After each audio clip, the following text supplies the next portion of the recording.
Va de nuevo, buenos días a todas y todos. Les doy la más cordial bienvenida a esta 10ª sesión del seminario Migración, Género, Derechos Humanos, mismo que se organiza en el marco del proyecto Cátedras CONACYT, denominado La Protección Jurídica de Niñas y Mujeres Migrantes en la Frontera Sur. Agradecemos la presencia de alumnas y alumnos del programa de licenciatura en Derecho en Línea, de la maestría y el doctorado de este instituto. Muchísimas gracias por su presencia. Asimismo, agradecemos la presencia de las autoridades administrativas del instituto. El día de hoy nos acompaña la maestra Lucia Elena Fernández Zamora, quien es secretaria académica de esta institución en representación del doctor Omar David Jiménez Ojeda. Bienvenida, maestra Lucy. Le solicitamos a quienes tengan la posibilidad de encender su cámara lo hagan para lograr un poco de cercanía en esta modalidad a distancia. Además, recordarles que en el chat nos pueden escribir sus preguntas a los que vayan surgiendo a lo largo de la ponencia, sus dudas o sus comentarios, pues que al final serán leídos y respondidos por nuestro invitado. Si el tiempo nos lo permite, por supuesto que activaremos micrófonos para que lleven a cabo sus preguntas de manera directa. Bueno, el día de hoy, como en todas las sesiones previas, tenemos la presencia de un ponente de primer nivel, a quien agradezco por haber aceptado la invitación a participar en este seminario por parte del grupo que integramos este proyecto de cátedras, pero de manera también muy personal. Muchísimas gracias, Víctor, por compartir con esta comunidad estos resultados de la investigación que desarrollaste junto con la doctora Ana. Me voy a permitir leer un breve, pero brevísima, una brevísima reseña curricular que me hizo el favor de enviarnos. Y brevísima no porque asiste su currículum, sino porque es demasiado modesto como para enviarme toda su formación. Entonces voy a darme oportunidad de leer esta breve presentación de él.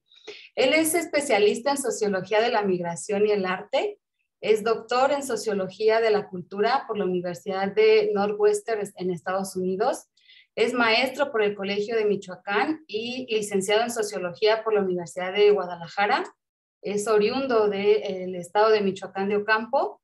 Su primer libro se tituló El Dilema del Retorno, fue publicado por el Colegio de Michoacán y el Colegio de Jalisco. Su segundo libro se tituló Martín Ramírez, Arte, Migración y Locura. Este fue publicado primero en inglés y después fue traducido al español y publicado por el Fondo de Cultura Económica en 2019. Su más reciente libro se denomina Performances of Suffering in Latin American Migration, Heroes, Martyrs and Saints, que fue publicado en este año 2020 y fue escrito, perdón, el año pasado 2020 y fue escrito junto con la especialista en teatro latinoamericano Ana Elena Puga, ¿no? Este libro trata sobre las representaciones del sufrimiento migrante. Actualmente es profesor en el Departamento de Sociología de la Universidad Estatal de Ohio. Muchísimas gracias, Víctor, bienvenido y por favor es tuyo el micrófono y la audiencia. No te escuchamos, perdón.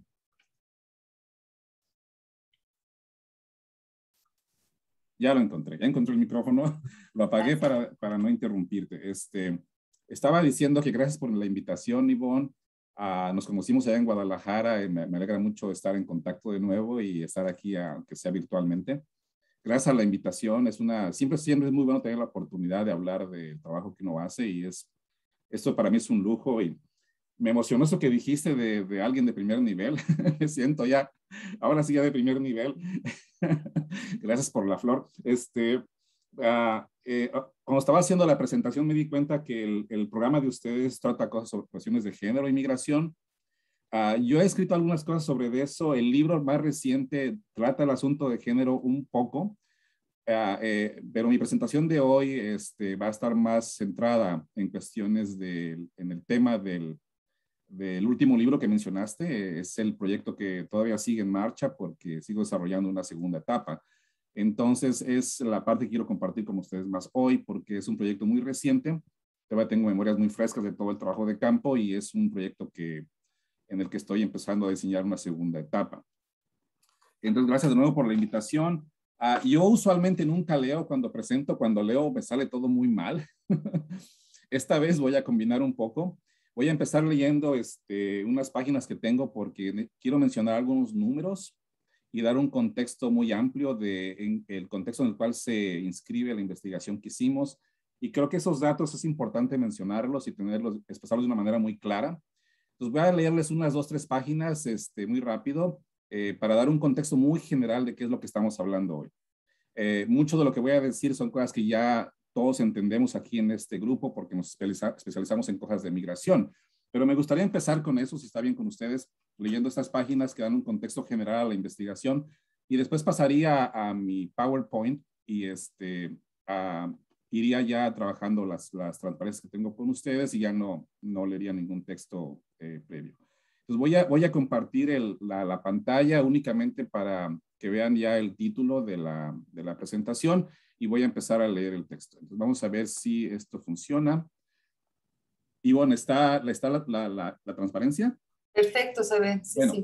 el tema de hoy es sobre la imaginación melodramática y la economía política del sufrimiento migrante. Para poner eso en contexto, para que tengan un poco de una idea de lo que es, voy a leerles algunas páginas para poner en contexto el libro que salió muy recientemente y en el cual soy segundo autor junto con Ana Elena Puga. Bueno, durante las últimas 3 décadas, y eso todos lo sabemos, la globalización impulsada por gobiernos neoliberales, guerras, violencia estructural y desastres ecológicos han estimulado el mayor movimiento transnacional de personas en la historia de la humanidad. Según estimaciones realizadas en el 2020, había como unos 281 millones de personas que residían fuera de su país de nacimiento. Esto implica que de ellos 34 millones eran refugiados. Eso significa, en otras palabras, que 1 de cada 10 personas en los países más avanzados son migrantes o refugiados. Mientras la migración ha crecido a niveles sin precedentes, los estados nacionales han respondido con leyes de inmigración más restrictivas y con la fortificación de las fronteras nacionales. Ambos procesos, la enorme presión migratoria creada por la polarización económica entre el norte y el sur, así como las políticas que restringen el movimiento transfronterizo de personas, se han intensificado los 2 procesos desde la nueva pandemia, lo cual nos presenta un futuro increíblemente incierto.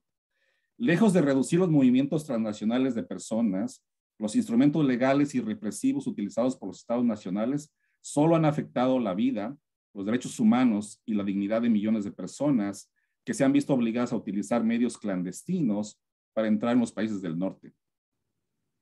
Para entender hasta qué punto la militarización de las fronteras nacionales ha afectado la vida de los migrantes y refugiados, bastan algunos datos. Se ha calculado que en solo 10 años, de 1993 al 2003, más de 10,000 migrantes murieron en el mar Mediterráneo tratando de llegar a la Unión Europea.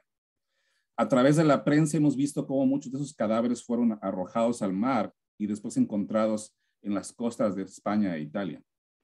Solo en el 2015, en el punto más álgido de esta llamada crisis migratoria, más de 3,770 migrantes murieron en su intento de llegar a Europa. En Estados Unidos, desde hace 3 décadas, fuerzas conservadoras han declarado una guerra simbólica y abierta contra los migrantes, con profundas consecuencias hemisféricas.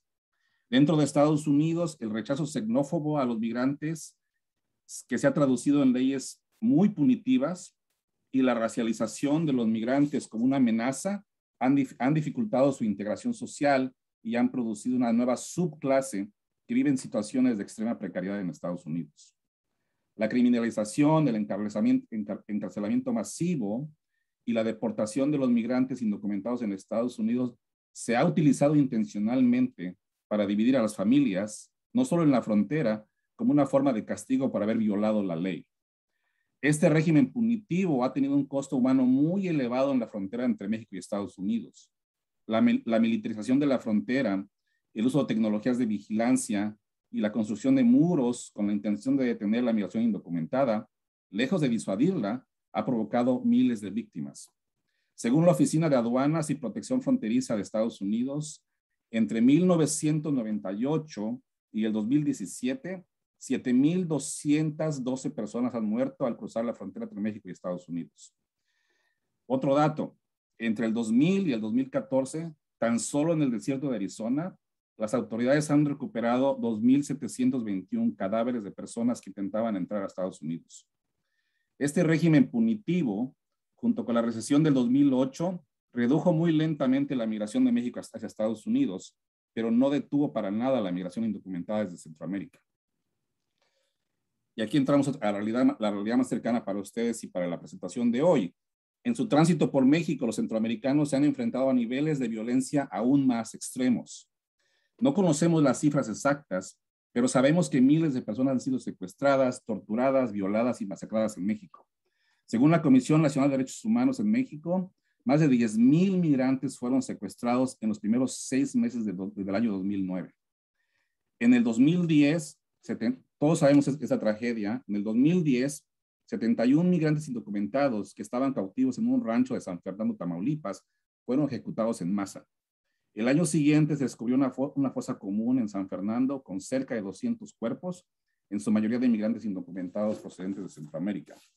Ese mismo año, 11,000 migrantes fueron secuestrados por los carteles de la droga en México. La vulnerabilidad de las mujeres migrantes que cruzan México ha sido aún más drástica. Según informes de derechos humanos, 6 de cada 10 mujeres migrantes que intenten cruzar México son víctimas de abuso o violación sexual. Durante muchos años, los migrantes de Centroamérica que cruzaban México eran casi invisibles para nosotros. Sin embargo, tras las ejecuciones masivas de San Fernando, empezaron a aparecer en las portadas de los periódicos y se convirtieron en un tema recurrente en la televisión mexicana. La experiencia de los migrantes en tránsito también han atraído la atención de los cineastas. Esto no solo por los riesgos y la violencia extrema y sistemática a la que se enfrentan durante su viaje, sino también porque esta migración tiene unos ciertos elementos como de aventura, vinculados a su tránsito clandestino por México. Esta nueva visualización mediática ha sido muy problemática para los migrantes indocumentados. Por un lado, la atención en los migrantes funciona como una forma de vigilancia que ha limitado su necesidad de ser invisibles ante la mirada del Estado. La representación mediática también ha contribuido a la criminalización y racialización de los migrantes. Los medios presentan a los migrantes como una amenaza y reproducen estereotipos sobre ellos que niegan su individualidad y humanidad. Todo ese sufrimiento migrante también ha cautivado la imaginación de escritores, dramaturgos, fotógrafos y artistas visuales que, intencionalmente o no, participan también en la producción de espectáculos a partir de la violencia y las penurias que sufren los migrantes. Y esto, así termino lo que estoy leyendo, esto es el objeto de estudio de nuestro libro, el cual salió en el 2020. Lo que estamos estudiando son las representaciones del sufrimiento. De eso trata el libro. No es una exploración etnográfica para documentar ese sufrimiento. Lo que nos interesa es cómo nosotros percibimos ese sufrimiento de los migrantes, cómo se intenta representar, ¿no? Entonces, ese viene siendo el objeto de nuestra investigación y en eso se va a centrar la presentación de hoy. El objeto fundamental que se centra esto es cómo representamos a los migrantes. Entonces, una cosa que encontramos cuando hablamos de migración es que encontramos un mundo dividido. Las fuerzas antiinmigrantes, para ello los migrantes son indocumentados, delincuentes, terroristas potenciales que representan una amenaza para la economía, los valores y la seguridad nacional. Así lo ven las fuerzas antiinmigrantes, que han crecido muchísimo en los últimos años. Y para nosotros, los que estamos del otro lado, o sea, la gente que somos promigrantes, hay una como tendencia inconsciente a verlos como víctimas de fuerzas estructurales, como personas buenas que buscan mejores condiciones de vida y que tienen el derecho humano a la movilidad. Entonces, hay una polarización enorme en la manera como concebimos a los migrantes. En esta presentación yo voy a enfocar más en la manera en cómo los percibimos nosotros, porque es la parte que tenemos que discutir, porque estoy casi seguro que en esta sesión, o al menos en las que he asistido, la gente que atiende estas discusiones, no la gente que anti-inmigrante y la gente que está en favor de Trump, por ejemplo, o de construir fronteras. Estamos aquí para intentar entender mucho mejor la experiencia de los migrantes y estamos haciéndolo porque tenemos una simpatía por el proceso, por los migrantes y estamos buscando maneras que solucionen esto. Entonces, Mi presentación de hoy es para revisar cómo nosotros representamos a los migrantes. ¿Cuáles son las estrategias que usamos para ello? Y les voy a contar un poquito cómo empezó la investigación para que se den un poco la idea de cómo surgió este estudio. En el 2005 salió una película que fue paradigmática, que creó después toda una tendencia en esto de la representación mediática de la experiencia de los migrantes. Y la película se llama De Nadie. Tim Dirnamales era un chico que quería estudiar ingeniería, creo que él es de Monterrey, pero decidió salirse de la carrera y se fue a Veracruz a trabajar en un albergue para migrantes. Y ahí en el albergue para migrantes conoció a mucha gente y lo impactó muchísimo la experiencia de una mujer que en su película le llama María, porque María venía con un grupo de 3 o 4 hombres viajando desde Honduras, y en una de las conversaciones con Tim, María le confesó que había sido violada en su camino. Entonces, Tim se interesó muchísimo en el caso. No sé cuántos de ustedes hayan visto la película, pero fue un parteaguas de la industria sobre el tema de la migración. Y Tim siguió a María por un tiempo con una cámara muy pequeña, una cámara muy barata de video, la estuvo grabando hasta que finalmente María un día le perdió la pista, ahí cerca ya un poco en el norte de México, y ya no alcanzó a seguir toda la trayectoria de ella hasta la frontera. Entonces, Tim consiguió dinero y editó lo que había filmado y salió esta película que fue increíblemente bien recibida. Recibió un premio en Sundance y era una película que en aquellos tiempos entrabas a los blockbusters que existían en aquellos días, que ahí estaba. Era muy rentada, era muy vista en aquellos años. Y esta película a mí se me ocurrió un día usarla en una de mis clases en Estados Unidos sobre migración. Y la respuesta de los estudiantes norteamericanos fue sumamente interesante. La respuesta para un estudiante norteamericano, yo usé la película con el intento de sensibilizarlos respecto a las penurias de los migrantes cruzando México, pero la respuesta fue muy interesante y compleja. Los estudiantes, en lugar de cuestionar las estructuras, las fuerzas que obligaban a esta gente a salir, individualizaron la experiencia y terminaron concluyendo que eran las personas más afortunadas del mundo porque vivían en un país donde todo el mundo quería venir.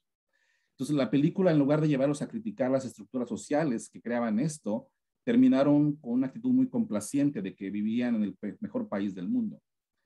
Entonces, esto me llevó a pensar mucho en la película. La compartí con Annalena Puga, ella es especialista en teatro, y me dice, wow, es que esto es un melodrama, Víctor. Esto es un típico melodrama.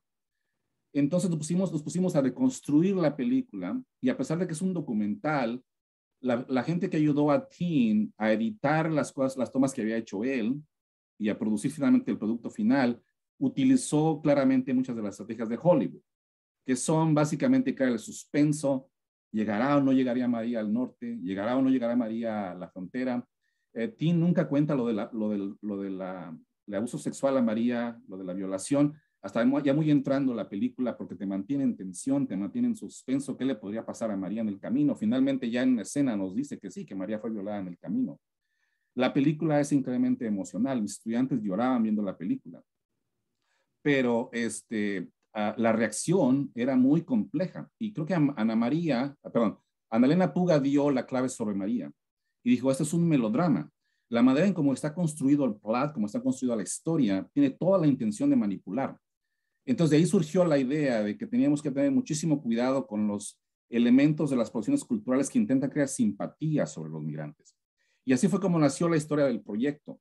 El proyecto implicó, por supuesto, tener que crear un marco teórico y luego ir a hacer trabajo de campo. Porque una cosa que voy a desarrollar aquí es que, bueno, antes de seguir a la siguiente slide, por ejemplo, ahora sabemos que esta industria o las producciones que hay sobre migración son muchísimas. Entre el 2005, la película fue premiada en el 2006, que fue el peak, fue el punto más alto de migración centroamericana a México en aquellos años. Después surgió una gran cantidad de producciones culturales respecto a la experiencia de los centroamericanos en México. Tal vez la más popular, tal vez ustedes la hayan visto, es la de Sin Nombre, que ya es una película ficción con más dinero. Gael García intervino en esta producción. ya fue hecha directamente para la industria hollywoodense, para mostrarse en cines de manera masiva. Fue un gran éxito en la taquilla mexicana y también en Estados Unidos con la comunidad latina.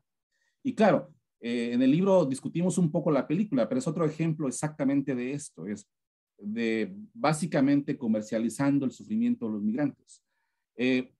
Entonces, lo que encontramos es que estos ejemplos, esas narrativas, estas imágenes, y muestran el sufrimiento de los migrantes y circulan por todo el mundo. Y claramente crean, el intento central es crear empatía y promover una respuesta frente a esta crisis humanitaria.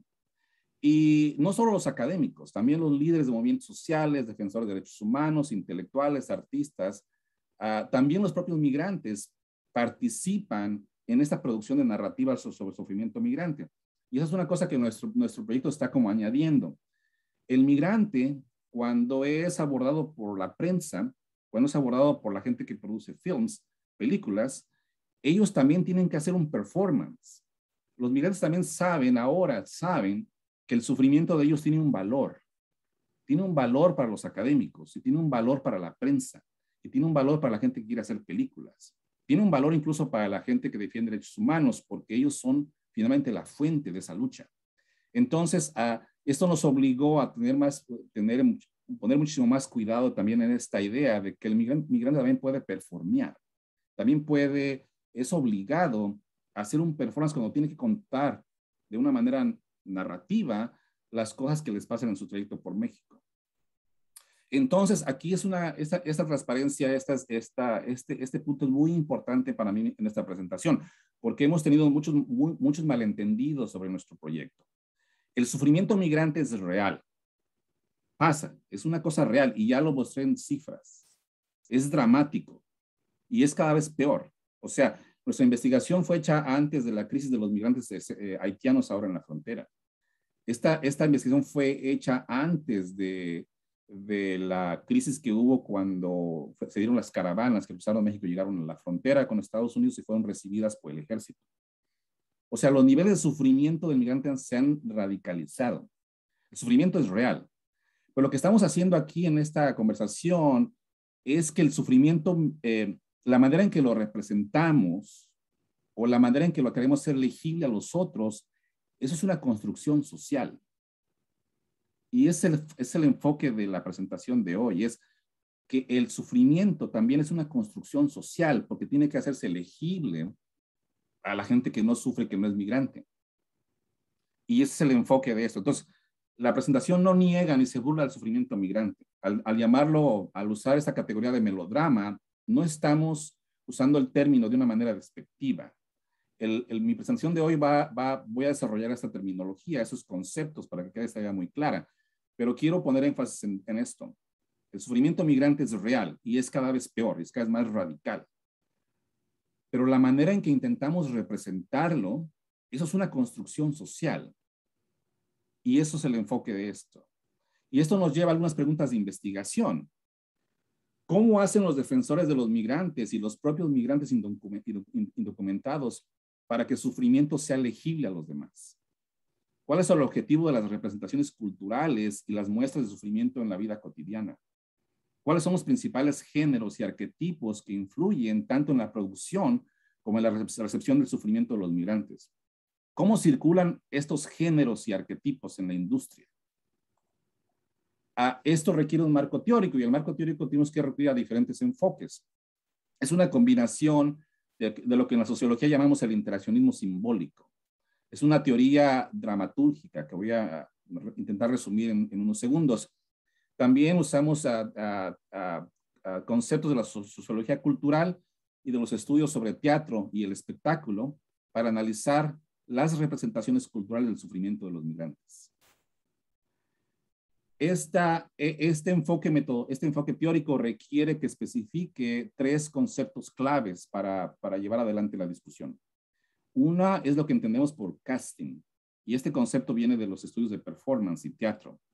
El otro es lo que llamamos como imaginación melodramática, que también viene de los estudios de teatro, y que vamos a intentar aplicarla al estudio específico de la migración. Y finalmente, el concepto de economía política del sufrimiento. Bueno, Para entender lo de casting, es necesario que recurra a Erving Goffman, a un sociólogo muy famoso que fue el que desarrolló esas teorías dramatúrgicas. El enfoque dramatúrgico lo que hace simplemente es que usa metáforas del teatro para estudiar la vida social y las interacciones humanas en la vida cotidiana. Básicamente lo que Goffman dice, y a mis estudiantes les fascina leer este autor en historia de sociología, es que podríamos usar el teatro nosotros, algunas categorías del teatro, para entender cómo interactuamos socialmente. Y él usa, por ejemplo, cómo todos, cuando interactuamos, es como en una escena. Cada interacción que hacemos con un ser humano es como una escena en una obra de teatro. Y hay actos en esas interacciones, ¿no? Y cuando interactúas con alguien, juegas un rol. Esos roles no son dictados por la sociedad.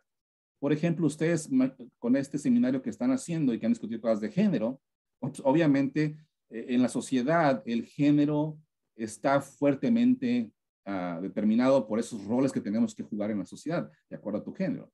Entonces, siempre que nosotros actuamos o interactuamos con alguien, desarrollamos ciertos roles que han sido asignados para nosotros socialmente. Y esos son como guiones que tenemos inconscientemente que nos llevan a interactuar con la gente. Pero Goffman dice que los guiones son como borradores que nos permiten improvisar y desarrollar. Y eso es lo que hacemos en la vida cotidiana. Y bueno, y es muy importante en qué lugar toma la interacción social. Goffman es bien, en la manera en que lo divide los escenarios, las regiones, es sumamente interesante cuando dice que igual que en el teatro hay un front stage y un backstage, igual en nuestras vidas. Nuestras vidas tenemos una vida pública y tenemos una vida privada y nos comportamos de maneras distintas según el espacio en el que interactuamos. Y finalmente hay un concepto que Goffman no desarrolla, que es una de las contribuciones teóricas en el libro, y es que él nunca discute el casting. Y el casting no encontré ninguna manera de traducirlo correctamente. Y en el libro lo explicamos esta dificultad, pero aquí en la cosa a la hora de pasarlo al español es un poquito complicado y lo dejé en inglés. Parece ser que en México se usa la palabra casting cuando se habla de teatro. Tampoco ha habido una manera de traducirlo. Pero básicamente el casting es cómo se asignan, se negocian los roles sociales en nuestras vidas. O sea, ¿quién determina que nos comportemos de X o cual manera? ¿Qué tanta autonomía tenemos nosotros para asignarnos un casting, un rol en la sociedad? Y siempre eso está en constante negociación. Y eso es lo que es casting.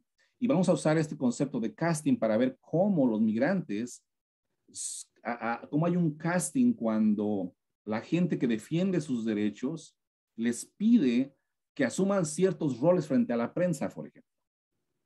O cómo los migrantes asignan ellos mismos ciertos roles cuando ellos quieren tomar control de la manera en que quieren ser representados por la prensa o por el cine.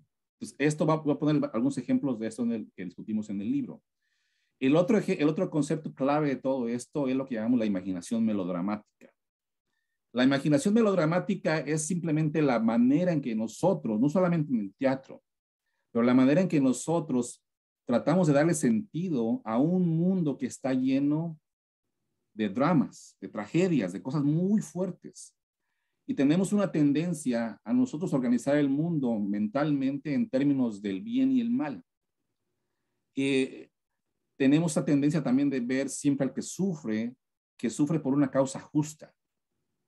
Que a veces el protagonista del sufrimiento es inmerecido el sufrimiento que sufre. Y también tenemos esta tendencia de preguntarnos, ¿y qué va a pasar? Y esto del qué va a pasar es parte de esta imaginación melodramática que nos obliga a imaginarnos cuáles son los posibles desenlaces. Y esto incluye también esta idea de que siempre hay un reconocimiento entre la villanía y la virtud. Al final nos da mucho gusto cuando el que es villano de pronto descubre que hay alguna virtud dentro de ellos. O al final otras cosas cuando nos enteramos en la vida, nos enteramos que el que parecía bueno resultó ser un villano. Nosotros en nuestra mentalidad jugamos con todas esas categorías cuando intentamos hacerle frente a una realidad que es muy violenta. Cuando llevamos esta idea que fue desarrollada en el teatro, la llevamos a la migración y hablamos de que hay un melodrama migratorio. Entonces, de nuevo, la noción de melodrama no tiene connotaciones negativas. Es esta noción de que intentamos nosotros dividir el mundo en esos dos polos, ¿sí?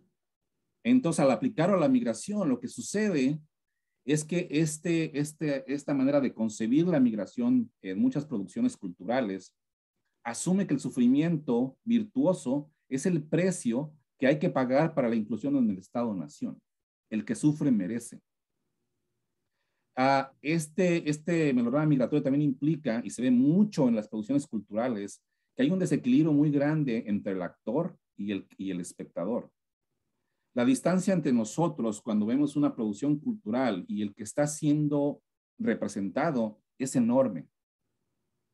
Sí, los migrantes que salen de Centroamérica duermen en la calle. O sea, ¿quiénes de los que estamos aquí ahorita aquí hemos dormido una semana en la calle sin acceso a comida muchas veces?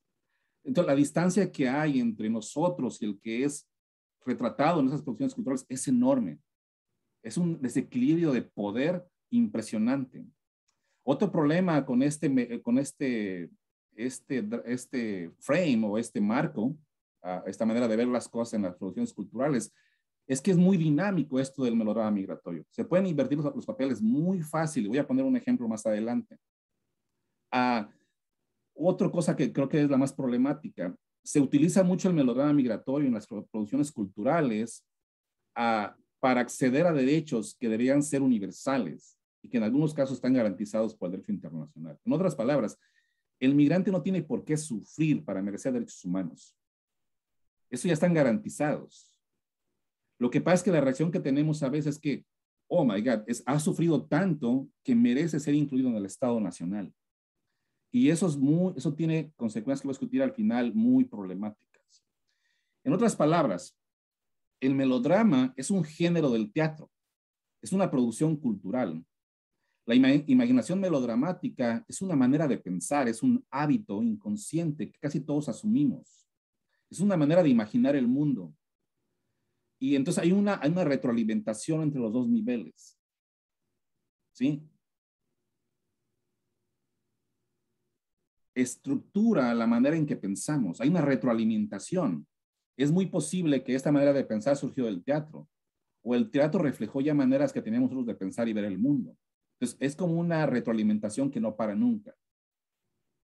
Ese es básicamente uno de los argumentos más fuertes de la investigación. Ahora, ¿qué es esto de la economía aplica al sufrimiento? Ok, los defensores, los propios migrantes, utilizan consciente o inconscientemente la imaginación melodramática para construir narrativas y representaciones que hagan legible el sufrimiento de los migrantes y para crear una producción cultural que circula en los mercados internacionales. Vamos a verlo de una manera más drástica. Lo que nosotros producimos, incluso como académicos, circula. Y a veces nos puede ayudar, en mi caso, a tener un trabajo permanente, nos puede ayudar a tener una promoción, porque producimos más. Entonces, hacemos producciones que en algunos casos tienen que ver con ese sufrimiento. Bueno, esos trabajos circulan y nos ayudan también a nosotros, tienen una función. Claro, es mucho más obvio cuando se hace una película. La película entra en un mercado capitalista donde produce ganancias, donde entretiene a la gente. Entonces, ahí la cosa se pone mucho más complicadas. Por eso nuestros libros son las cosas que más analizamos. Pero los defensores de los migrantes, los propios migrantes y nosotros, como consumidores de esas representaciones, participamos, querámoslo o no, en esos intercambios del sufrimiento por privilegios o derechos. Esto es lo que llamamos la economía aplica del sufrimiento. Es esta circulación en un mundo capitalista cuando generamos productos culturales que circulan, producen ganancia, entretienen, pero también cuando estamos haciendo una transacción y argumentando que el sufrimiento se puede intercambiar por privilegios o derechos que ya están garantizados. Bueno, la metodología. ¿Cómo lo hicimos para explorar todo esto? De nuevo, combinamos metodologías de la sociología cultural, la teoría dramatúrgica y estudios de teatro y espectáculo, y analizamos producciones culturales como películas de ficción, documentales, obras de teatro, narrativas de los mismos migrantes y representaciones de la vida cotidiana. Hicimos entrevistas y participación observante para recoger datos cualitativos. La investigación se hizo entre el 2009 y el 2016. Realizamos como 32 entrevistas con defensores de derechos humanos, directores y miembros del personal de los albergues, activistas, funcionarios de derechos humanos y periodistas. Y entrevistamos cerca de 97 migrantes en estos albergues, algunos fuera de los albergues. Pasamos un total de 6 meses trabajando como voluntarios y realizando observación participante en varios albergues para migrantes.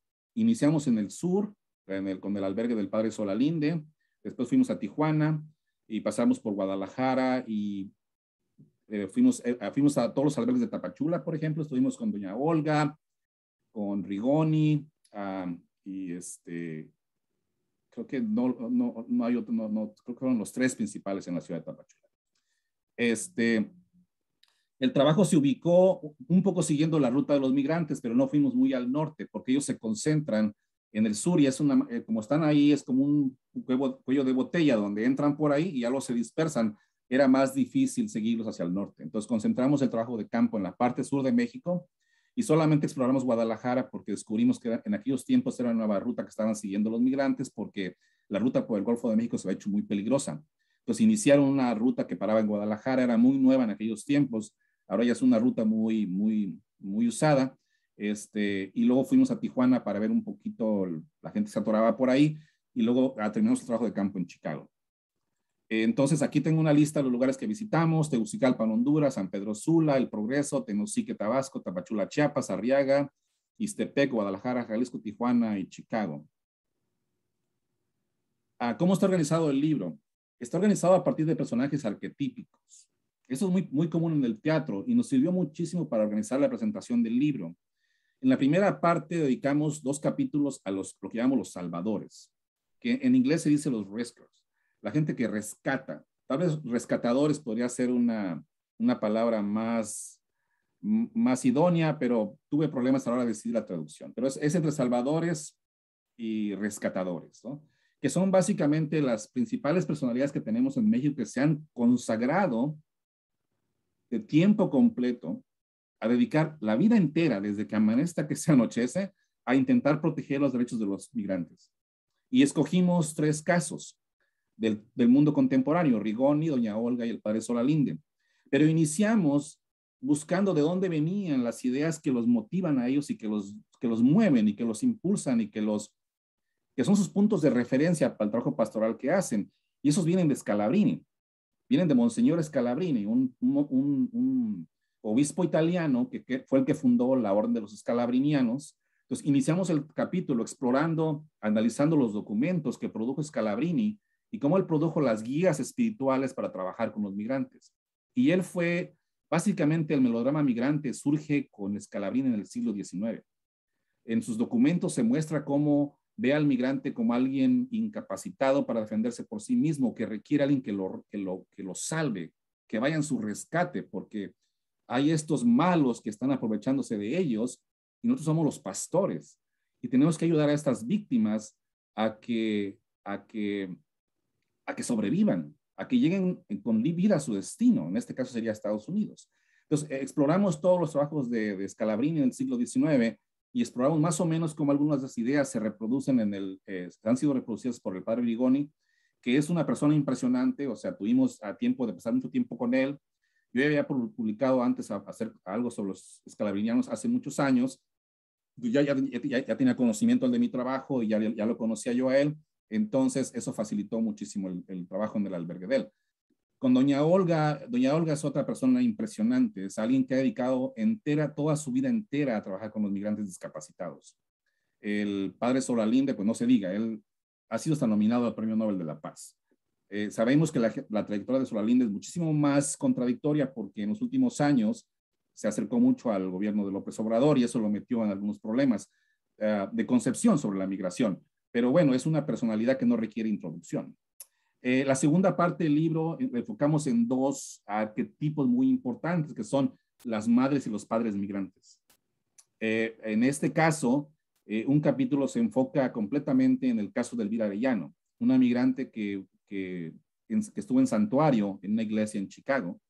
Y el capítulo que es 4, se enfoca en estudiamos a los miembros de la Asociación de Migrantes Retornados con Discapacidad, que son de Honduras. Entonces, fuimos a Honduras a hacer trabajo de campo con ellos, a observación, entrevistas, y luego los seguimos en una caravana que hicieron hasta Estados Unidos y los seguimos ya dentro de Estados Unidos por un tiempo.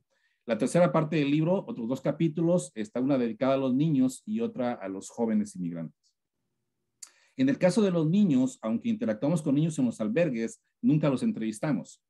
Estamos muy conscientes de la cuestión del poder y hay una distancia muy grande entre el niño y el adulto. Además, se requieren muchísimos protocolos en Estados Unidos para hacer trabajo con niños. Y una manera de protegerlos fue que en este caso el capítulo está centrado en producciones culturales. Se analiza la película Bajo la misma luna, no sé cuántos de ustedes la han visto.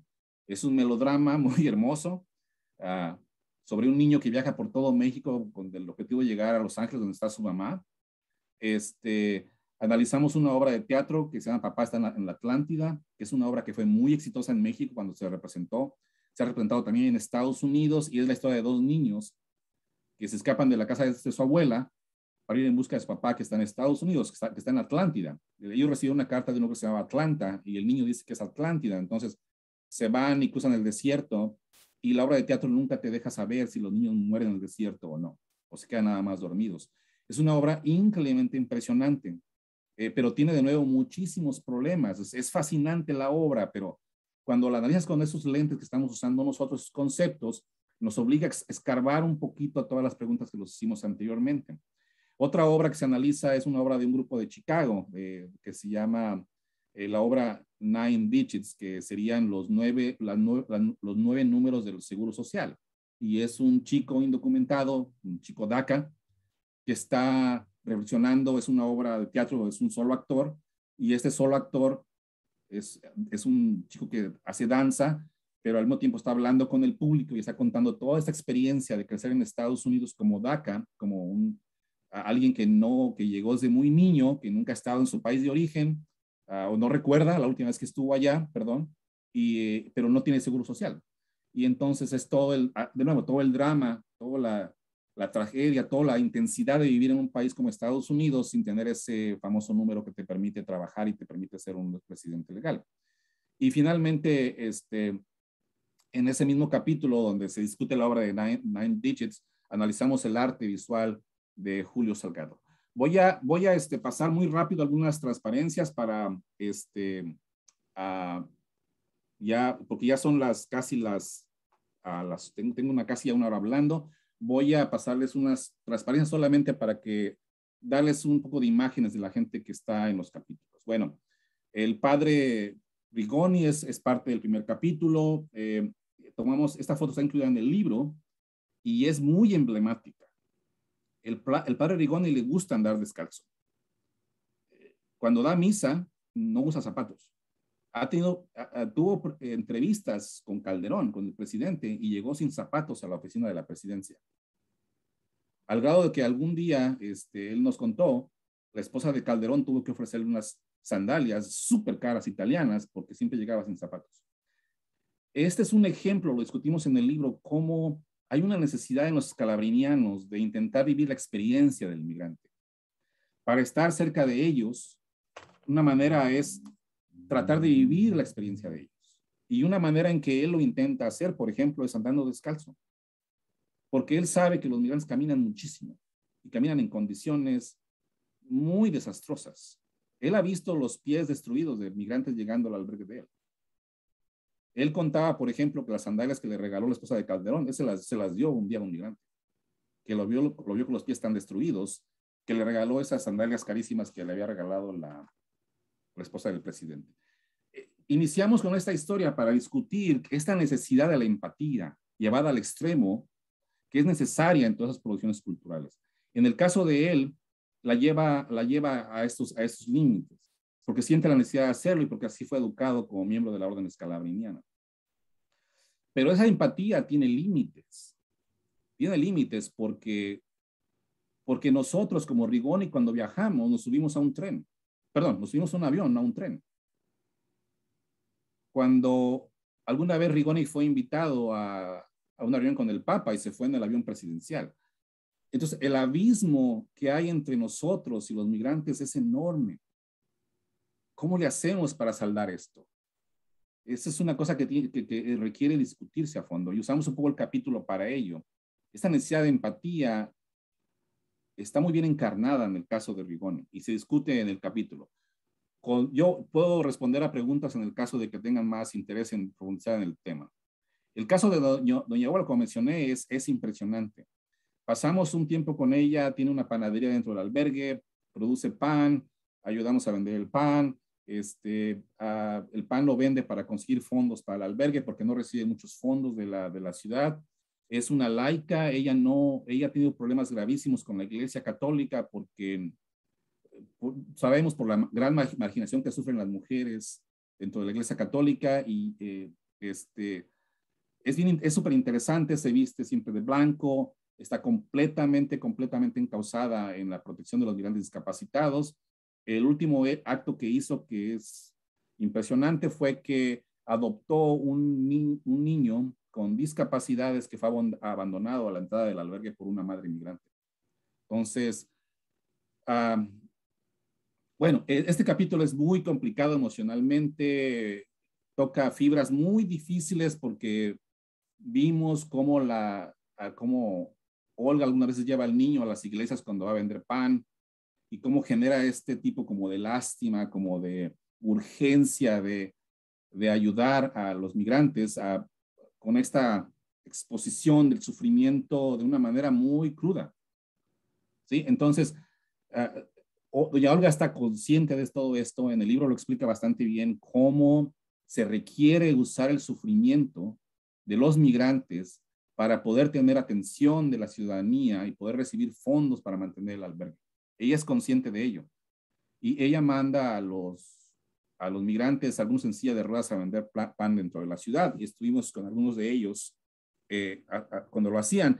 Y es intencional. Doña Olga es consciente de ello. Necesitamos usar, ella le llama la foto del sufrimiento. Ella sabe que hay políticos que van al albergue y se toman fotos con los discapacitados como un medio publicitario y político. Ella le llama por eso la foto del sufrimiento. Y ella está consciente que este uso se requiere para despertar la atención y sensibilizar a la población de Tapachula para que den fondos para el albergue. El padre Alejandro es un asunto muy complicado. Hay que recordar que él ha estado amenazado de muerte.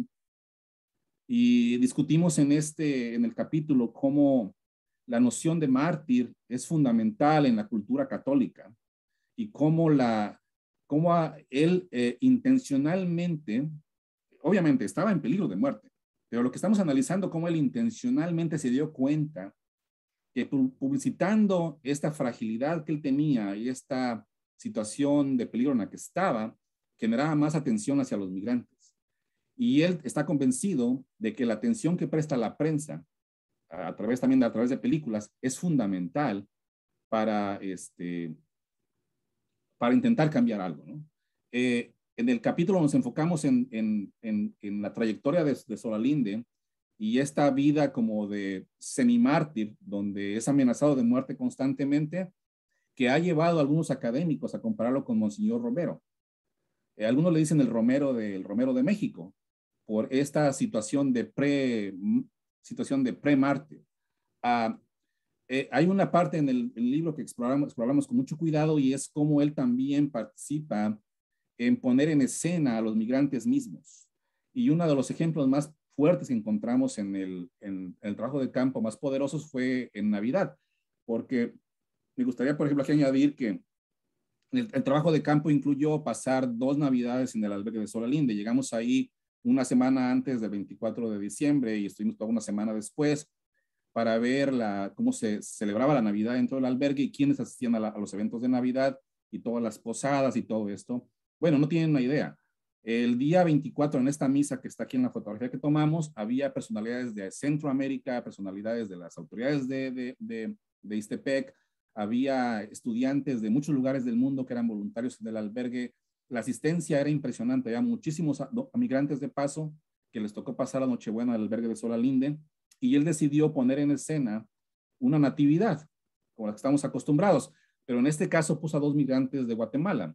Y la historia de los dos migrantes se cuenta en el libro con lujo de detalles porque ellos dos aceptaron ser entrevistados y querían que sus nombres reales salieran en el libro porque estaban luchando por un caso de abuso que sufrió ella durante el trayecto cuando estaban cruzando hacia México, de abuso sexual. Y el Solalinde los convenció de que se quedaran en el albergue mientras se llevaba el caso judicialmente. Mientras tanto, mientras vivían en el albergue, nació una bebé, tuvieron una bebé en el albergue. Y entonces Solalinde decidió hacer una actividad con ellos, donde la niña representaba a Jesús. Es algo súper interesante de Solalinde. Solalinde rompe muchas de las barreras impuestas por la iglesia para celebrar rituales. Alguna de las reglas que rompe, por ejemplo, en este caso fue llamarle a la niña Jesucita. Decía que Jesucita era la encarnación de Jesucristo en los migrantes. Y además, alguna cosa que él hace es que al final de la misa siempre invita a alguna mujer a que pase al frente y sea la que dé las últimas palabras de los rituales. Pero esto de nuevo requiere analizarse, requiere discutir cómo el casting, en este caso, los migrantes no lo controlan, sino está medio impuesto en este caso, desde Solalinde. Bueno, son las 12, voy a acabar esto muy rapidísimo, me voy súper rápido, perdón, son las 11 para ustedes, voy a irme muy rápido ya. El caso de Arellano lo podemos discutir más a fondo también. En el caso de Arellano es otro ejemplo como el casting fue un poquito impuesto por los pastores de la iglesia donde se refugió. Más o menos los guiones o el performance que tenía que hacer frente a la prensa fue un poquito dictado por la gente que conducía a la iglesia donde tomó refugio. Y claro, el discurso fue rápidamente volteado de cabeza por un grupo que se llama Madres en contra de los illegal aliens o de los migrantes ilegales. Voltearon todo el discurso que quiso presentar la iglesia y de una madre que sufre, un niño bueno y un malvado Estado, ellos transformaron toda la narrativa en una madre criminal, un niño maltratado y un Estado heroicamente protector de la seguridad nacional. Ese es el problema de los recursos del melodrama, que puede ser fácilmente revertido por los grupos antimigrantes. Entonces, esas fórmulas no pueden funcionar, pero a veces se revierten de una manera increíble. Entonces, el melodrama migratorio puede desplegarse como una estrategia para reclamar derechos, pero se puede fácilmente convertir o desplegarse en una estrategia para negar derechos. Y el caso de Arellano lo muestra muy claro. Otro caso, el de los migrantes discapacitados. En este caso, ellos decidieron tomar en sus propias manos su propio casting y viajar hacia Estados Unidos, hacia la Casa Blanca, y presentarse como héroes caídos de la guerra, como víctimas de una guerra. Y ellos estaban reclamando al gobierno de Honduras, al gobierno mexicano y al gobierno de Estados Unidos como responsables del accidente que les pasó en México. Entonces, esta es una idea muy diferente, es cuando el migrante toma en sus manos cómo se quiere presentar, ¿sí? Y es muy diferente cuando se presenta como víctima de una guerra, que es responsabilidad de 3 estados nacionales y reclaman una compensación, aunque jueguen en esta cosa con el melodrama, lo hacen desde su perspectiva. Entonces, el caso de ellos es muy, muy interesante y es analizado en uno de los capítulos. En el caso de las niñas, como mencioné antes, esa foto la tomamos en Tenosique, en el albergue de la 72, pero nunca los entrevistamos, está más bien enfocada en obras. El otro caso utilizado es el de un artista visual, que es Julio Salgado, que es un mexicano inmigrante que llegó muy chico a Estados Unidos y él es de los que forman parte del movimiento de los Dreamers. Y encontramos que en esta generación ellos tienen muchísimas más habilidades para manipular todas estas referencias culturales con las que crecieron en sus familias. Y sí, juegan mucho con el melodrama.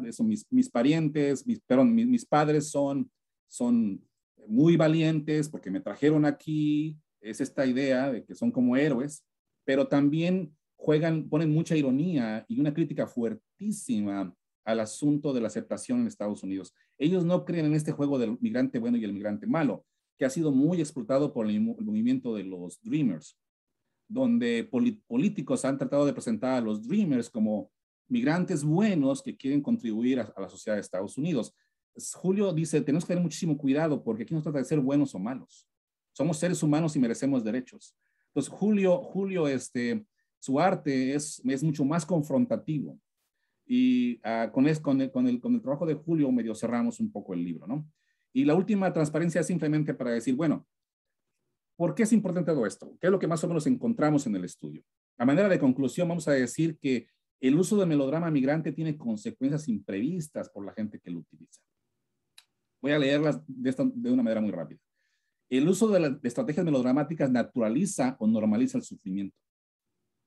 Solo los migrantes que sufren lo suficiente tienen la posibilidad de merecer derechos humanos. El melodrama limita la agencia de los migrantes. Individualiza la experiencia y hace casi invisible las fuerzas estructurales que generaron el sufrimiento. Aunque el melodrama puede hacernos sentir empatía por los demás, también puede hacer que nos centremos más en nuestra experiencia de dolor que en la de los demás. Es bien interesante. Un ejemplo lo discutimos en el epílogo. Es una conductora de televisión en Estados Unidos donde quiere dar la noticia de los niños separados de sus madres en la frontera, y la tipa empieza a llorar.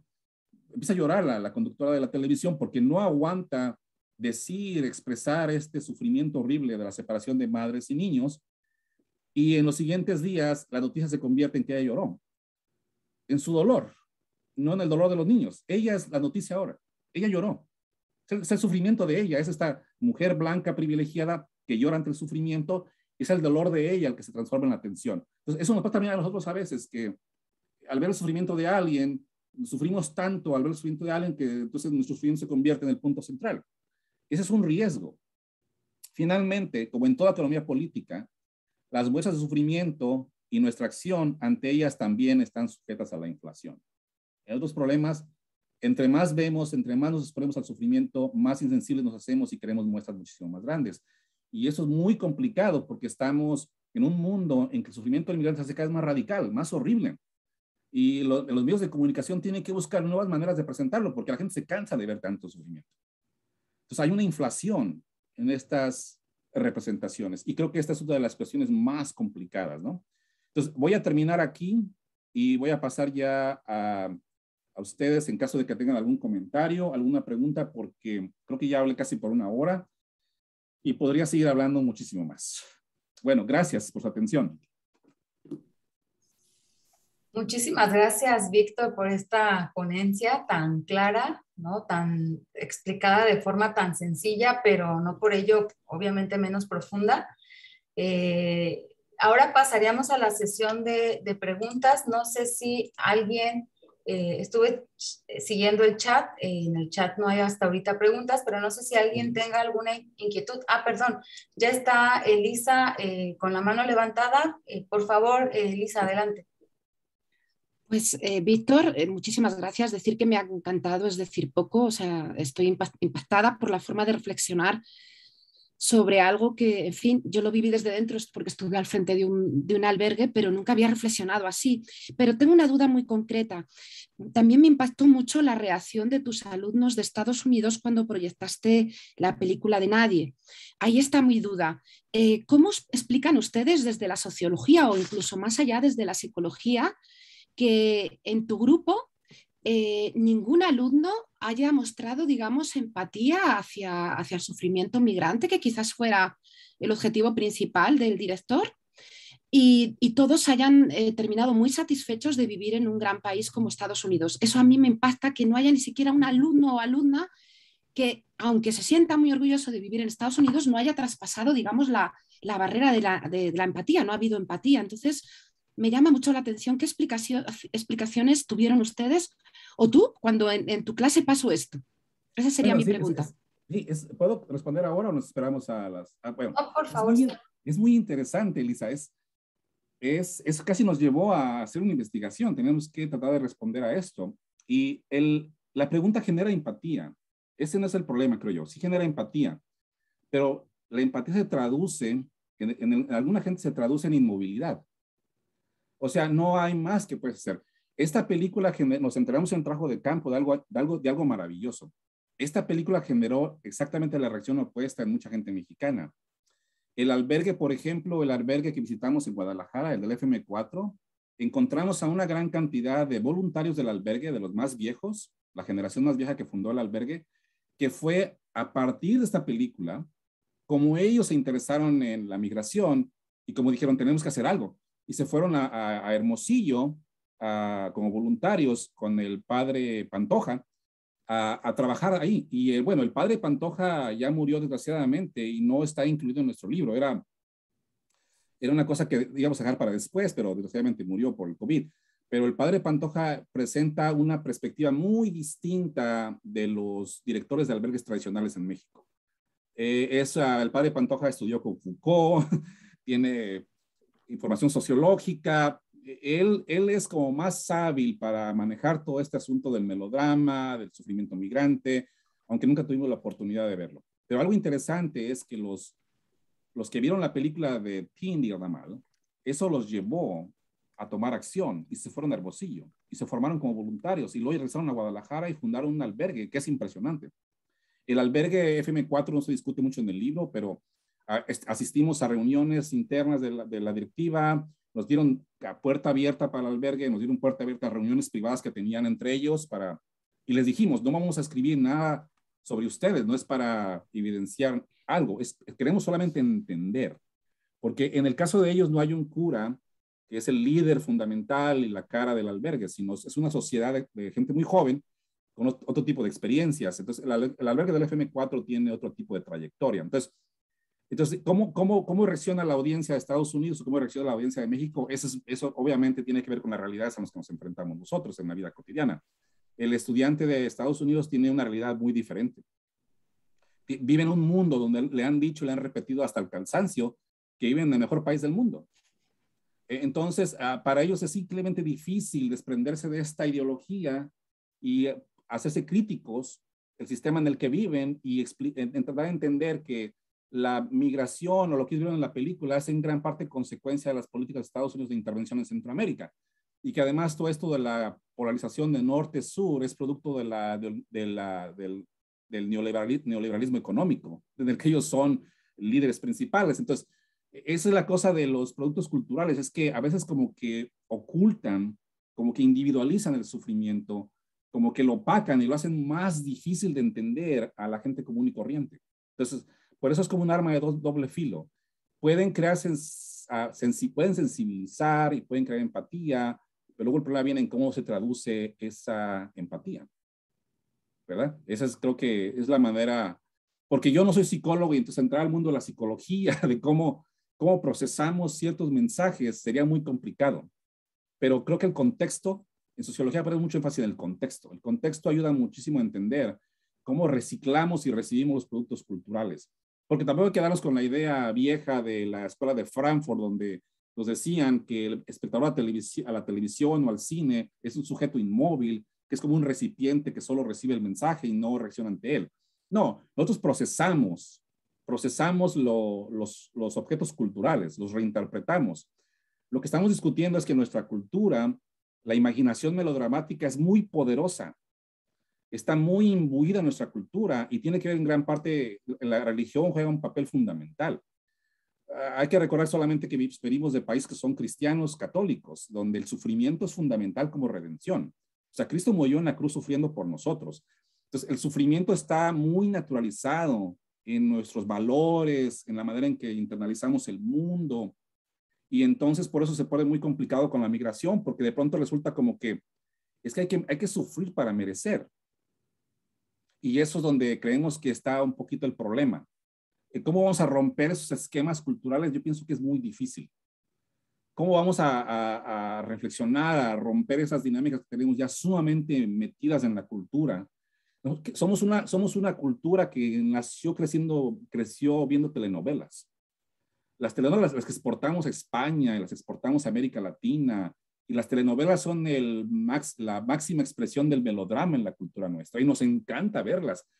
Yo crecí viendo telenovelas, Los ricos también lloran, era fascinante para mí. Yo crecí viendo esa novela. Yo lloraba viendo la novela. Entonces, esa es parte de nuestra cultura y lo que estamos contribuyendo aquí, creo que es la parte que contribuye, es que debemos de dejar de ver esas cosas como un género, porque ya están metidas en nuestra mentalidad. Entonces, el melodrama es una mentalidad, es una manera de concebir el mundo, el bueno, el malo, el héroe, el que no es héroe. Nomás piensen en los gobiernos que siempre dicen que los migrantes son héroes. Más piensen en los migrantes desde El Salvador. que dicen que los migrantes que van a Estados Unidos y mandan remesas son héroes nacionales. O sea, los políticos manipulan todos estos símbolos y todas estas cosas para beneficio de los estados nacionales. Piensen en la idea de mártir. Alguien muere en la frontera y se convierte en el mártir de la migración. ¿Quién lo promueve así? Los estados nacionales. O sea, ellos manipulan todos esos símbolos de la manera en que les conviene. Y es muy complicado para nosotros escapar a ellos. Creo que eso podría, ahí podría parar. Adelante, Lisa, sí, por favor. Sí, me ayudó muchísimo, Víctor, tu respuesta. Tengo otra pregunta que creo que desde el paradigma de ustedes, hablo en plural porque el libro entiendo que es colectivo, Sí.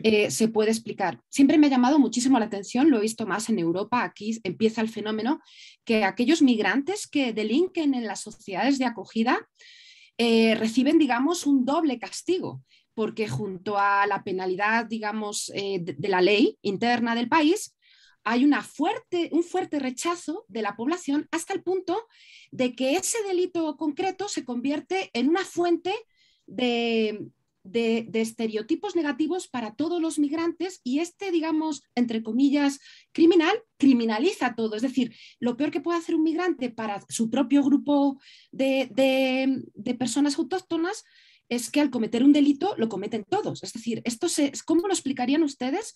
¿Por qué se penaliza más en el colectivo social? Y lo he visto con un rechazo muy, muy fuerte en Europa. ¿Cómo lo explicarían ustedes este fenómeno? ¿Rompió el paradigma del migrante bueno mártir o qué pasó ahí? Sí, es que aquí tendríamos que entrar a un campo de la sociología que tiene que ver con el estigma y con la creación de categorías, que cómo categorizamos a la gente. Y al categorizarla creamos estigmas.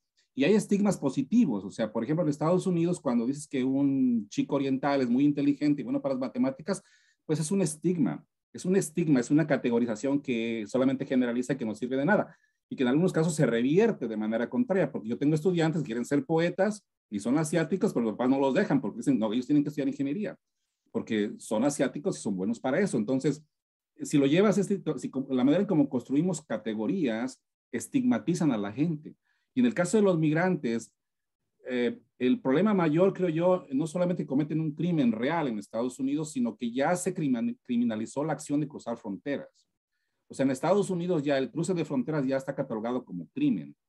Y ya el migrante ya es un criminal por el simple hecho de cruzar la frontera. No requiere que viole ninguna norma interna o que cometa un asalto o algo, un crimen, vamos a decir, sí, un acto criminal, se podríamos decir. Para la población de Estados Unidos ya el migrante al cruzar la frontera ya fue transformado en criminal. ¿Y cómo se transformó? Porque la ley lo transformó en criminal, la ley lo criminalizó. O sea, anteriormente cruzar una frontera ilegalmente no era un crimen, pero las leyes cambiaron para transformarlo en un crimen. Y la primera manera en que lo intentaron hacer, y esto fue Clinton, Bill Clinton, o sea, un presidente del Partido Demócrata. Ellos iniciaron el proceso de criminalización de los migrantes, cambiando las leyes. Y, por ejemplo, una cosa que hicieron primero es, bueno, te acusamos de robo de identidad. Si tú eres indocumentado y estás trabajando con un seguro social falso, pues estás robando la identidad a alguien, entonces te vas a la cárcel y son 3 años de cárcel. Si tú tienes a un inmigrante que usa un número de seguro social falso, son 3 años de cárcel, ya no es deportación. Entonces, hay un proceso de criminalización del acto de migrar. El segundo tema es los crímenes cometidos por migrantes cuando llegan al lugar de destino. Ahí hay un gran debate porque hay un montón de estudios. Algunos dicen que en los barrios migrantes decrece el crimen.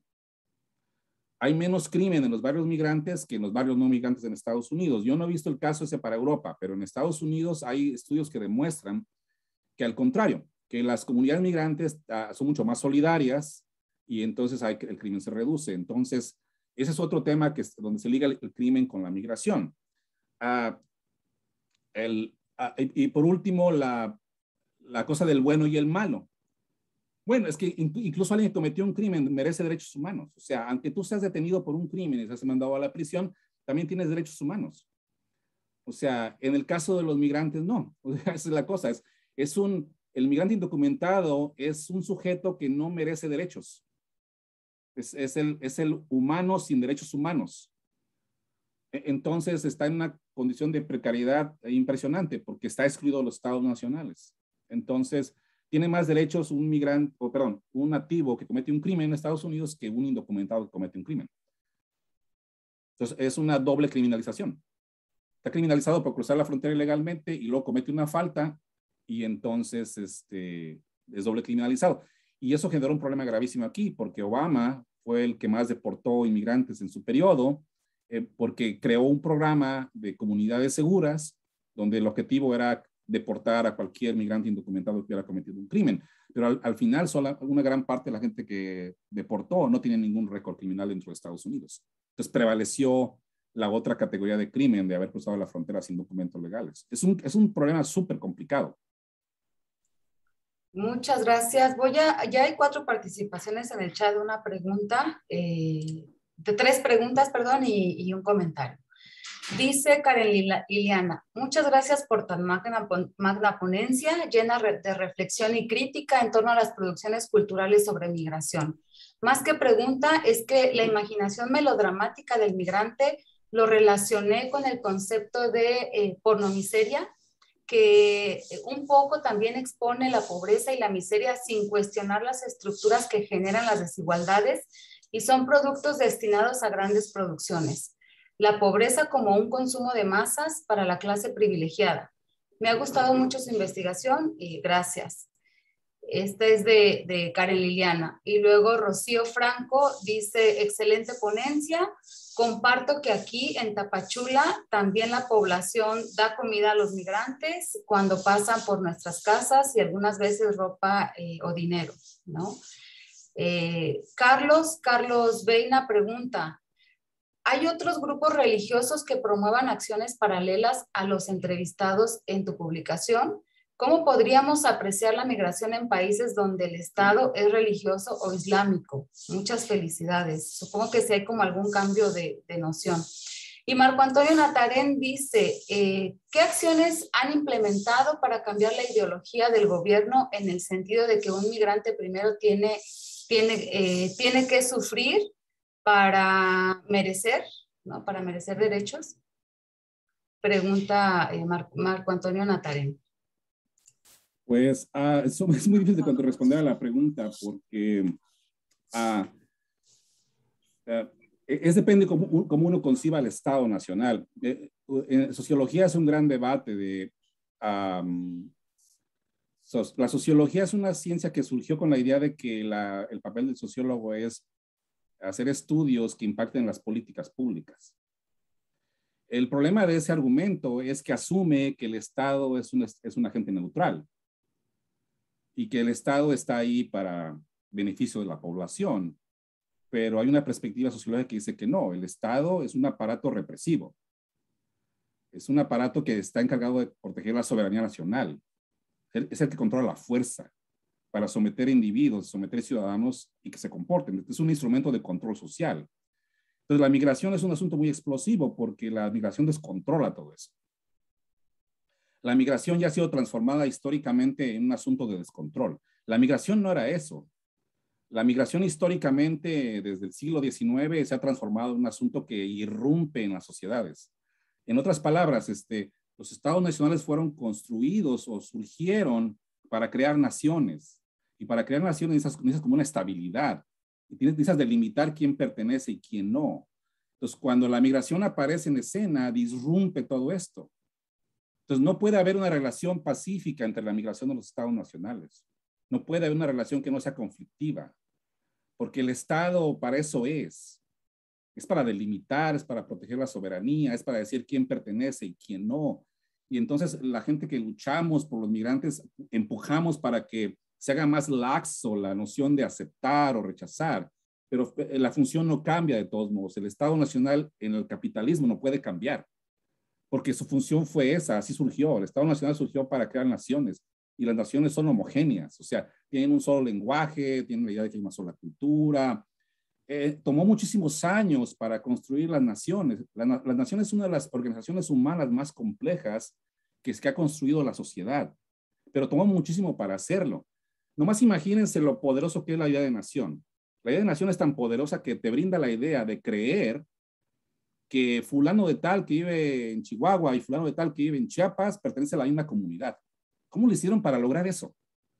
¿Cómo lo hicieron para lograr ese asunto de pertenencia donde lo que le pasa al de Chihuahua y lo que le pasa al de Chiapas es parte de mí, es parte de mi familia? Tenemos el mismo himno, la misma bandera, etcétera.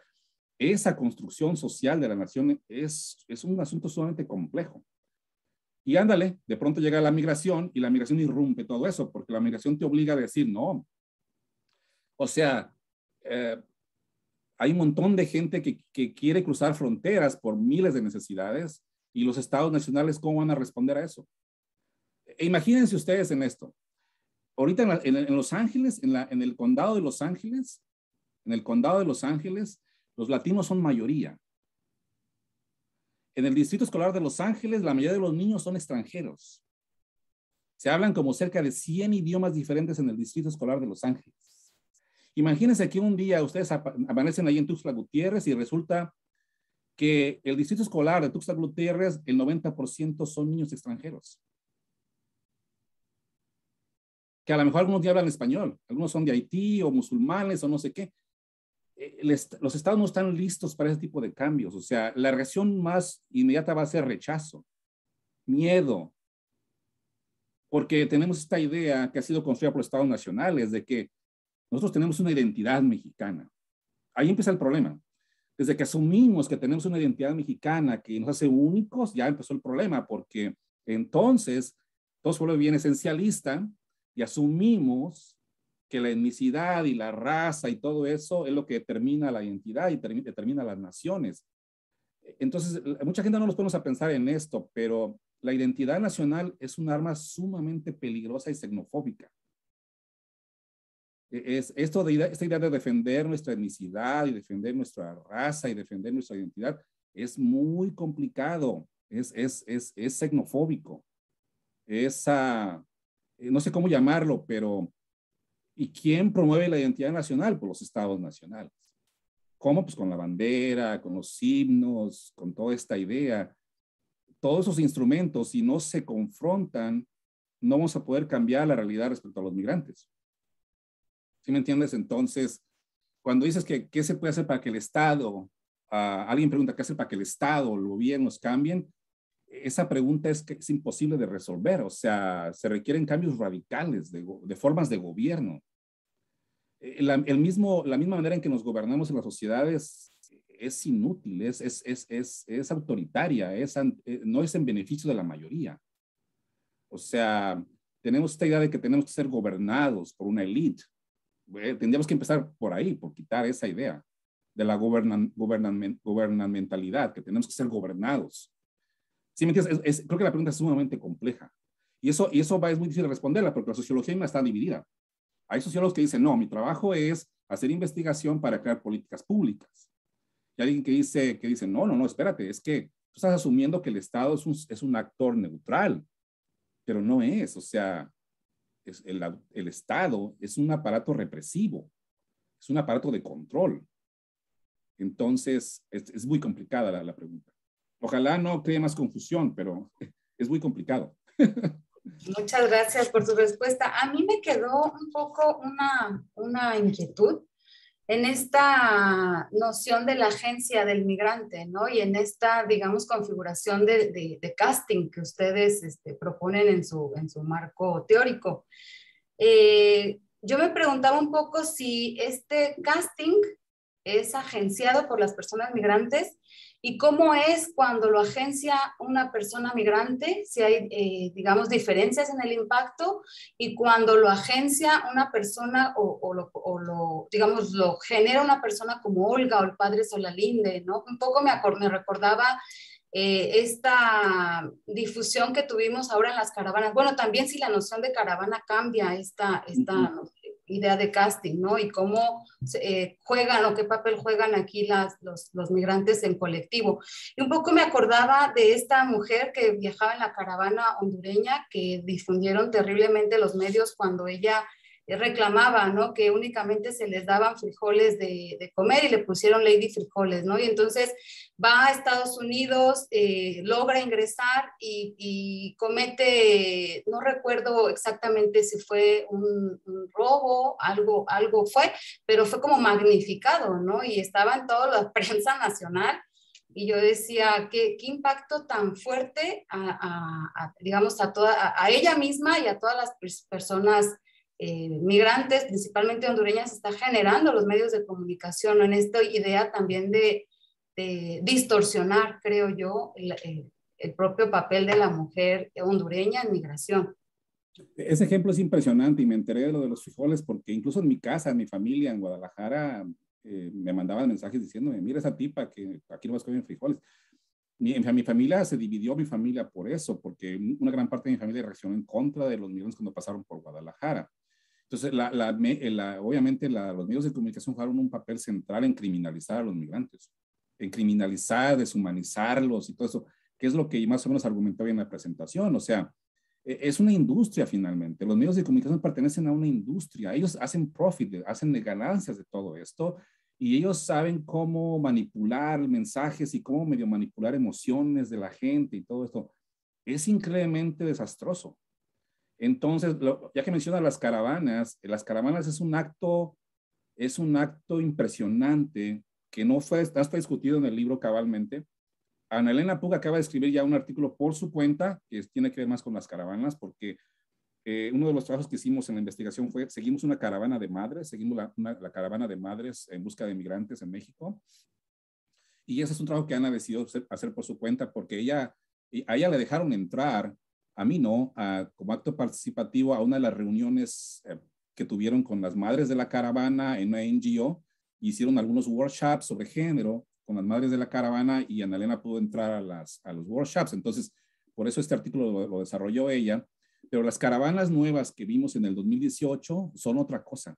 Exactamente, los migrantes tomaron las cosas en sus manos y las tomaron de una manera que rebasó a todo mundo. Solalinde no lo pudo entender. Solalinde tenía años diciendo que los migrantes, la migración misma era como un movimiento social que cuestionaba el Estado. Y cuando los migrantes finalmente lo hicieron una manifestación masiva y tomaron en sus manos esta idea de que son un movimiento social y rebasaron a los líderes, como a Solalinde, lo rebasaron completamente. Quedaron rebasados. No supieron cómo reaccionar y acusaron de que eran manipulados.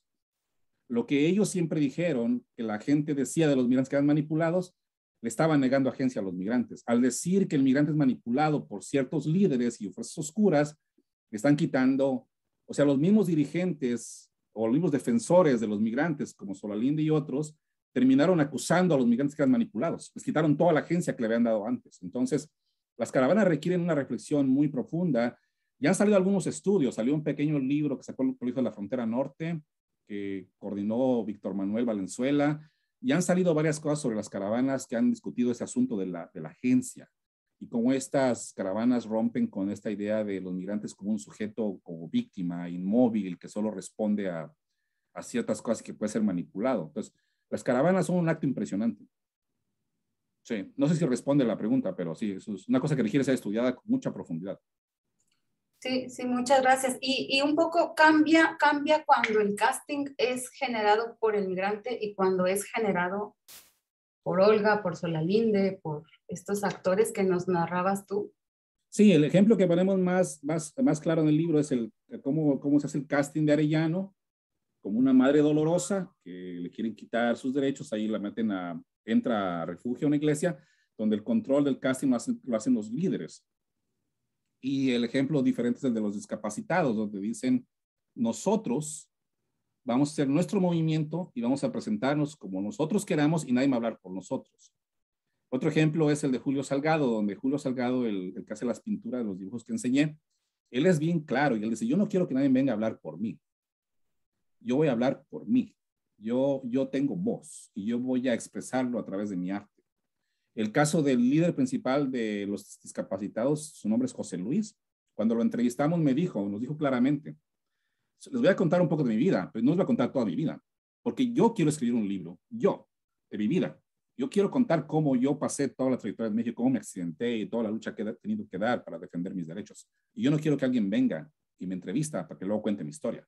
Yo la quiero contar. Entonces, hay migrantes que entienden eso. Y creo que esto lo entendió Ana Elena Puga muy bien cuando vimos la película por primera vez en De Nadie. Y cuando María, la que está siguiendo Tinder normal, de pronto se desaparece y le dice adiós. Tim Dillon lo sabía que María le estaba diciendo adiós ya para siempre, porque se iba a perder de vista de él. Y ya no la pudo seguir. Ahí es el momento cuando ella decide, ya no quiero que ese tipo me esté filmando para contar mi historia.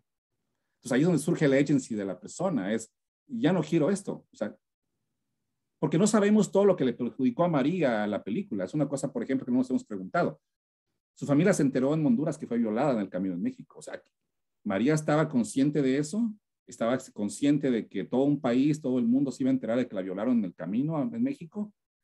¿Sí me entienden? Entonces, creo que cuando se desprende del camarógrafo, ahí está la agency de María. Y si yo no quiero ser parte de esto. Muchas gracias, sí, muchas gracias, muy claro. Hay una última participación, creo que damos lectura a esta y si no hubiera más, estaremos cerrando la sesión, pero dice, cuando reconocemos que México es pluricultural a partir de los pueblos originarios, ¿en qué manera o medida se puede transitar a un estado plural y sobre todo la apertura para la migración en tránsito? Muchas gracias, es una pregunta de Carlos Beina. Wow, pues sí, yo creo que regresamos al estado. Y bueno, México es un estado pluricultural en el discurso, pero no en la práctica. O sea, los indígenas están altamente marginalizados. O sea, tendríamos que ir a preguntarle a los zapatistas a ver qué piensan en ellos. Porque ellos se levantaron en armas precisamente por eso, porque no estaban incluidos en la nación. Estaban incluidos en el discurso, pero no en la nación. En México todavía los grupos más marginados pertenecen a los grupos indígenas. Entonces, ellos han sido básicamente explotados por 500 años. O sea, pertenecen a la nación en términos del discurso, pero no en términos de la integración social. Entonces, todas las cosas de la pluriculturalidad y la multiculturalidad de Estados Unidos son discursos. Y es una cosa que tenemos que tener mucho cuidado cuando analizamos cosas, hacer la distinción muy clara de cuándo es un discurso y cuándo es una práctica social. Entonces, la inclusión no es una práctica social en México. México es una sociedad muy desigual. México tiene algunos de los hombres más ricos del mundo y tiene una población casi la mitad viviendo bajo los niveles de pobreza. O sea, entonces ¿qué pluriculturalidad es esa? Es una pantalla, o sea, es una... ¿Sí me entienden? No sé cómo explicarlo, pero son discursos estatales. Y tenemos que tener muchísimo cuidado con ellos porque se utilizan para oprimir y a veces para justificar la desigualdad. ¿Sí? Entonces, es igual en Estados Unidos con la multiculturalidad. O sea, son discursos que surgieron en los 80s. Pero mientras tanto tenemos una población que vive en los márgenes de la sociedad, los latinos indocumentados, que son más de 10 millones, sin ningún solo derecho. Y que además al latino se le ve como una amenaza. O sea, entonces, y luego, si nos metemos a la población negra de Estados Unidos, olvídate, nos metemos ahí en una cosa de una explotación y una marginalización y racialización. Y el caso de George Floyd nos deja muy claro de qué tan adentrado está el racismo en la sociedad norteamericana y cómo todos esos discursos de multiculturalidad son discursos finalmente que hay que criticar. En lugar de celebrarlos, hay que revisarlos críticamente y, no sé, y seguir investigando, seguir estudiando todos estos asuntos. De una manera, sugiero yo, crítica. Creo que la sociología, eso es lo que me ha enseñado a mí, es que tenemos que ser muy críticos con la realidad, pero también con los discursos que nosotros mismos también reproducimos. Yo como sociólogo, en mis clases reproduzco muchos discursos colonialistas. Las lecturas que asigno, casi todas son de hombres blancos. En mi clase de teoría asigno a quien, a Marx, a Weber, a Durkheim, todos son puros blancos europeos. Apenas ya en los últimos años se ha empezado a meter más teóricos de África, como Mabembe, gente de la India, hay un montón de teóricos en el mundo, porque tenemos que enseñar siempre a los mismos. Entonces, incluso nuestra propia práctica académica está todavía muy limitada y es poco crítica a veces. Reproducimos muchos modelos colonialistas y opresivos y cosas así. Sí, no sé. Muchísimas gracias. Muchas gracias, Víctor, por esta sesión tan enriquecedora. De verdad que sí nos dejas mucho que reflexionar, no solo a quienes investigamos estos temas, ¿no? Sino también a esta comunidad que al final de cuentas desarrolla su vida cotidiana en el estado de Chiapas, que es uno de los estados por los que transitan miles de personas, ¿no?, en situación de irregularidad, con historias y vivencias y situaciones bien diversas, bien complejas, ¿no? Entonces, pues muchísimas gracias por tu ponencia, lo digo a nombre del grupo, del proyecto de cátedras, pero también a nombre de personal, ¿no? De manera personal, muchísimas gracias por esta participación. Yo daría ahorita el uso de la voz a la maestra Lucía Elena Fernández Zamora, quien es secretaria académica de este instituto, para que haga entrega virtual de la constancia del día de hoy, que te estaré enviando en días posteriores. Oh, gracias. Muchas gracias, Ivonne, y muchas gracias también a Víctor Espinosa. Ha sido una conferencia que hemos estado disfrutando desde el título, que llamó tanto la atención por saber a qué exactamente se refería la imaginación melodramática y la economía política del sufrimiento migrante. Creo yo que pues es una forma más de cómo hacer llegar la situación que pasa con los migrantes, ¿no? En Chiapas lo vivimos pues muy de cerca y algunos tenemos pues una idea más acertada, ¿no? Pero la gran mayoría no tienen idea cuál es el sufrimiento que pasan todas estas personas, ¿no? Y como es cierto lo que mencionaste de tu obra, donde dicen que niegan su humanidad y efectivamente no los tratan como humanos en ningún lado. Y se va haciendo, pues, no sé, una cadena de violencias, ¿no? Efectivamente. Pues muchas gracias y voy a leer así textualmente lo que dice tu constancia. La Universidad Autónoma de Chiapas, a través del Instituto de Investigaciones Jurídicas, otorga la presente constancia a Víctor M. Espinosa por su destacada participación con la ponencia La imaginación melodramática y la economía política del sufrimiento migrante, en el seminario permanente Migración, Género y Derechos Humanos, Tendencias Globales, Impactos Locales, llevado a cabo en la modalidad virtual el 6 de octubre del 2021. En el marco del proyecto Cátedras 232, denominado La protección jurídica de niñas y mujeres migrantes en Frontera Sur, por la conciencia de la necesidad de servir, y firma el director del Instituto de Investigaciones Jurídicas de la Universidad Autónoma de Chiapas, el doctor Omar David Jiménez Ojeda. Muchísimas gracias. No, gracias a ti, es un honor. Se siente muy bonito recibir eso. Creo que nunca me habían dado una cosa así, así de, se siente muy bien. Muchas gracias. Bueno, pues no me queda más que agradecerles a todas y todos su presencia esta mañana e invitarlos el siguiente miércoles 3 de noviembre a nuestra siguiente sesión del seminario. Muchísimas gracias. Les agradezco muchísimo y ahí me disculpan si me fueron palabras en inglés. Tengo mucho tiempo que no vivo en México. Y ya, a veces es como la India María, que se me olvida uno y ya no aprendo el otro. Pero gracias. Gracias. Gracias, Víctor. Gracias No, a la comunidad UNACH. Muchísimas gracias, Víctor. Gracias. Sí, hasta luego, Elisa. Un gusto. Entonces me salgo yo.